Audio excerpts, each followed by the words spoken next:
আসসালামু আলাইকুম। আজকে রান্না করব মুরগির কলিজা, গিলা, গলা, পা, এগুলো রান্না করব। আর অল্প একটু ভুনা করব, আর সাথে ছোলার ডাল দিয়ে আলু দিয়ে রান্না করব। আমি এখানে পেঁয়াজ তেল দিয়ে ভেজে নিচ্ছি, সাথে 2-3টা কাঁচামরিচও দিয়েছি। এটা লাল হয়ে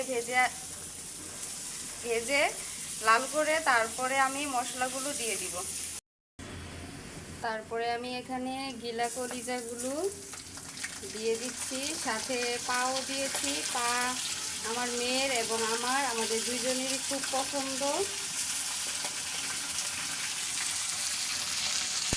এটাকে ভালো করে একটু নেড়ে নেব।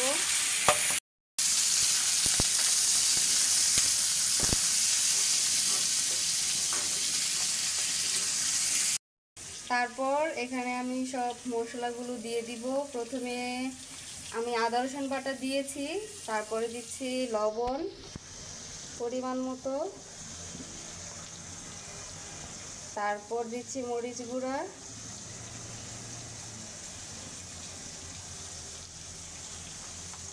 তারপর দিব হলুদ গুঁড়া,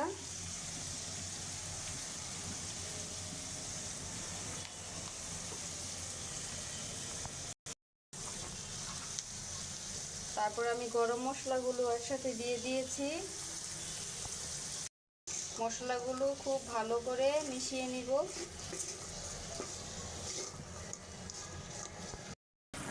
সামান্য একটু পানি দিয়ে এটা কষিয়ে নিচ্ছি। তারপর আমি এটাতে আলুগুলো দিয়ে দিব।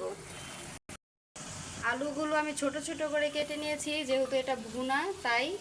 এখন আমি আলুগুলো দিয়ে দিচ্ছি, তারপর এটাকে আবার নেড়ে তারপর আমি পানি দিয়ে দিব। আপনারা চাইলে আলু দিয়েও করতে পারেন বা আলু ছাড়াও করতে পারেন। আমি আলু দিয়েছি, টুনটুনি খাবে তাই।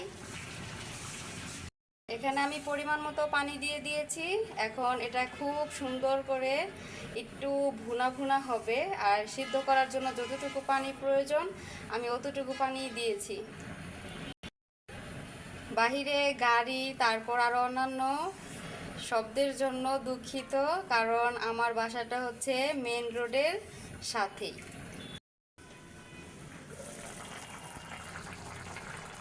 দেখুন আমার তরকারিটা প্রায় হয়ে এসেছে। এখন এটা তরকারিটা একটু নেড়ে দিব। মাশাআল্লাহ, তরকারিটা হয়ে গেছে।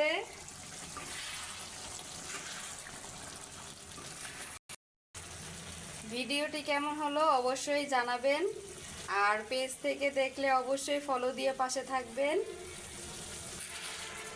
আর চ্যানেলে দেখলে সাবস্ক্রাইব করে পাশে থাকবেন। সুন্দর সুন্দর কমেন্ট করবেন। অন্য কোনো ভিডিওতে। আল্লাহ হাফেজ।